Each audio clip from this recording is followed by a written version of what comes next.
Hi guys, it's Ankita. Welcome to another video. If you're new here, welcome to my channel. I talk about books here, review them, recommend them. So if that's something that you are looking for, consider subscribing to my channel.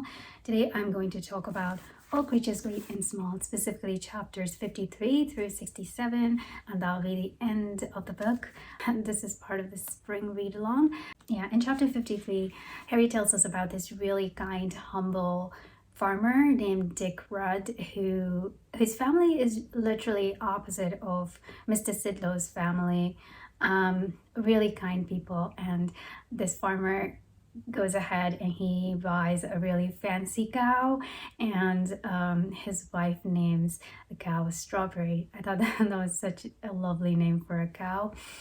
And it's really heartbreaking when Harriet learns that Strawberry is unwell, and he attends to her and he finds an abscess, and he does his best to help Strawberry, but he's not really sure if that's gonna work, if she's gonna get any better.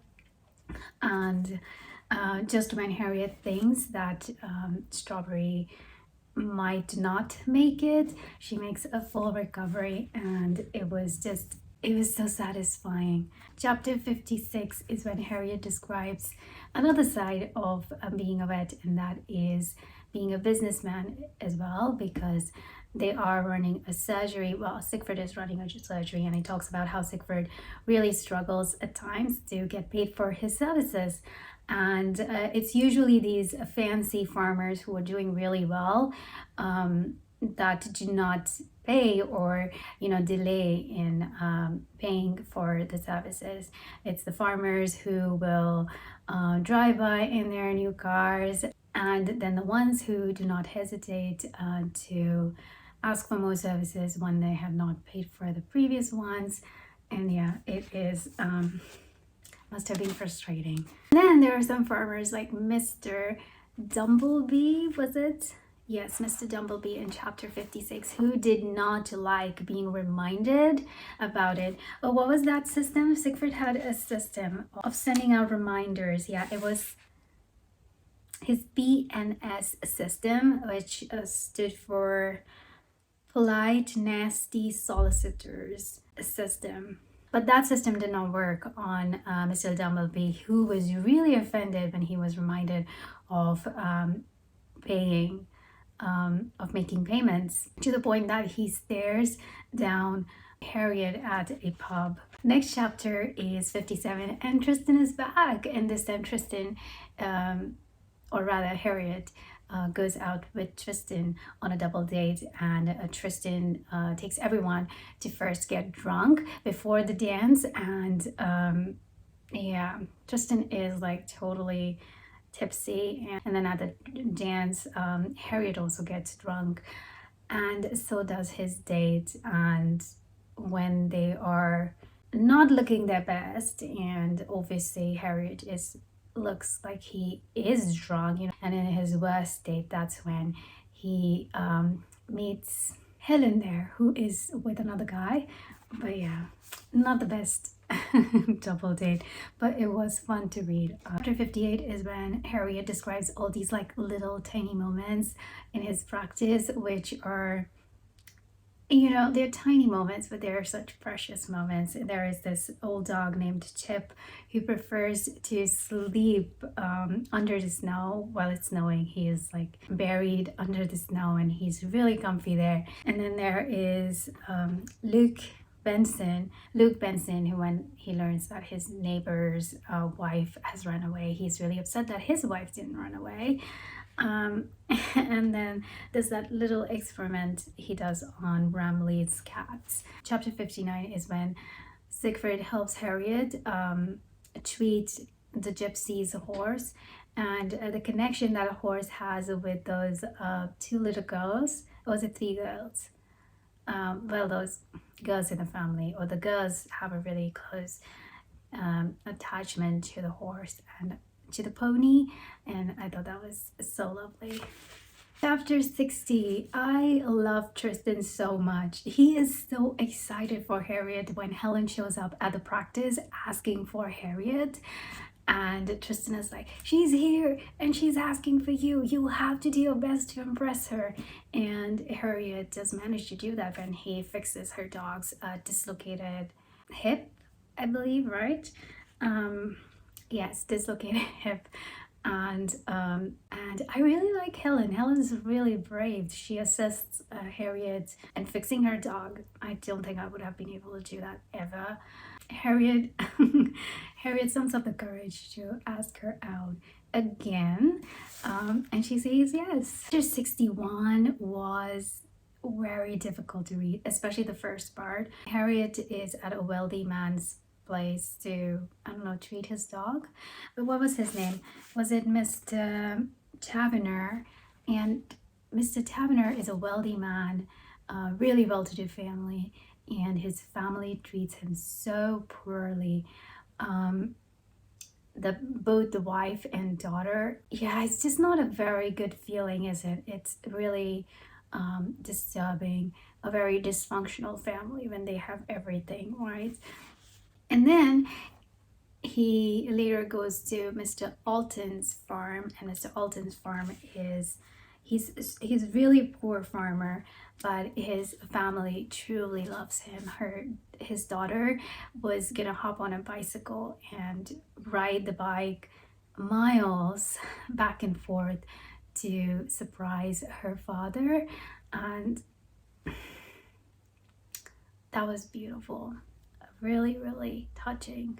But the contrast between the two was, yeah, something to think about. Sometimes wealth doesn't always bring happiness. Chapter 64 is Harriet's date with Helen.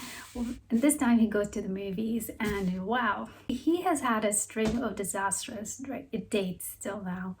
But Helen has been in good spirits after the date. So, you know, if a woman likes you and if a date goes horribly wrong, it's like situationally has gone wrong. And if your date really likes you, you know, everything else will be forgotten and forgiven. And I think Helen really likes Harriet. Chapter 63, we see Siegfried being really Siegfried in this one. And so Siegfried is being kind of informally interviewed by these military men at the races, and Siegfried meets his old friend Stewie there, and Siegfried's like, you know what, I gotta catch up with you, buddy. And so they all go to catch up, and Stewie is such a wonderful guy, a very endearing personality. And there's something very interesting that Stevie says about Siegfried, is that, you know, you are different. And Siegfried's like, what do you mean by different? But we know what he means, right? Siegfried is like one of those, he is effortlessly charming to the women, and he doesn't even try, right? He has an aura about him that women are really attracted to. And yeah, in the end, I believe Siegfried loses the keys, and he also doesn't get the job. But he is not really concerned about that. Yeah, Siegfried is kind of like a genius. He has like a genius personality, right? Chapter 65 is when Siegfried plants the idea of marriage in Harriet's head, and Harriet asks Helen, and she says yes. Chapter 66 was hilarious. Poor guy, James Herriot, has had a luxurious bath, and he uses these fancy feminine, I believe, scented bath salts. And right after his bath, he is called at a farm, and I believe it is Alderson's farm, right? So it's Helen's father. So when he arrives at Mr. Alderson's place, he smells like a woman. Nothing's working in his favor because Harriet wants to ask Mr. Alderson for Helen's hand in marriage. And yeah, it just was not a straightforward chapter, was it? But I'm guessing it must not be easy for Mr. Alderson to part with his daughter, especially after his wife's death. And chapter 67 is when we find out how Harriet and Helen spend their honeymoon testing the cattle for tuberculosis. And that was chapter 67. Overall, I think the first half of the book is laugh out loud funny, and there are some really memorable incidences in this. Like, I'll forever remember Tricky Boo. I will remember Tristan. I will remember Siegfried's gaslighting, and I will remember Humble Farmers of Yorkshire. I'll remember their hospitality. I think I am going to read more of James Herriot. I'm so glad there are more books in the series, so we'll find out more about James Herriot. He definitely had a really good writing style for a memoir. If not done right, memoirs can be really boring at times, but these were so fun, and thank you so much for picking this book for Spring Read Along, for joining me in the Spring Read Along, for watching these videos, for supporting me. And I hope you enjoyed this book just as much as I did, or even more. Do let me know in the comments down below one of your favorite characters in this book, or one of your most memorable incidents in this book. For me, the most memorable character is a bit tricky, but I did like all the scenes in which Tristan did something wrong, especially with the livestock, and yeah, it was just wonderful. Thank you so much for watching this video. If you haven't already, please subscribe to my channel and like this video, and I'll see you next time. Until then, take care.